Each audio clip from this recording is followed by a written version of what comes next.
Praise the Lord. கர்த்தர் நமக்கு தீமை செய்யாதபடிக்கு நம்மளுடைய கையின் செய்கைகளை நம்ம பாதுகாத்துக்கிறோங்க. எப்படின்னா, அந்நிய தேவர்களை பின்பற்றக்கூடாதுங்க, அவைகளுக்கு ஆராதனை செய்யக்கூடாது, பணிய கூட கூடாதுங்க. நம்மளுடைய தேவனுக்கு பிகினிங்ல இருந்தே இந்த அந்நிய தேவர்களை வணங்குறதும் அந்த விக்கிரக ஆராதனையும் அவங்கள ஃபாலோ பண்றதும் சுத்தமா அவருக்கு பிடிக்காது. அது அவர் அருவருக்கிறார். தேவனுடைய பிள்ளைகள் இதை இந்த மாதிரியான காரியங்களில் பிரியப்படவே மாட்டாங்க. அதாவது சிலருக்கு இயேசுவை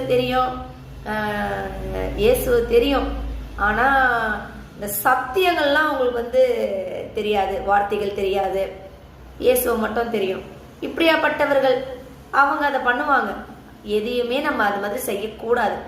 கர்த்தரை முழுசா தெரிஞ்சவங்க, அறிந்தவங்க, ருசி பார்த்தவர்கள், அவரை அனுபவித்தவர்கள், அவர் இன்னார் என்பதை தெரிந்தவர்கள், வாயில சொல்றது மட்டும் இல்லைங்க, மனசுல நினைக்க கூட மாட்டாங்க அந்நிய தேவனை.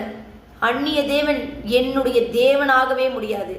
என் தேவனாகிய ஆண்டவராகிய இயேசு கிறிஸ்து மட்டுமே சதா காலங்களிலும் தேவனாய் இருக்கிறார்.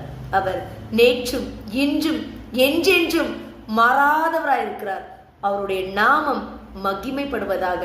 அவரை தவிர ஒரு தேவனும் நமக்கு கிடையாதுங்க. நாம அவரை கோபப்படுத்தாம, அந்த மாதிரி காரியங்களை பிரியப்படாம, அதெல்லாம் தவிர்த்து நம் தேவனை மட்டுமே தொழுது கொள்ள வேண்டும். அவரை மட்டுமே ஆராதிக்க வேண்டும். ஆராதனை, கனம், மகிமை அனைத்துக்கும் உரிமையுள்ளவர், சொந்தக்காரர் நம் தேவன் மட்டுமே.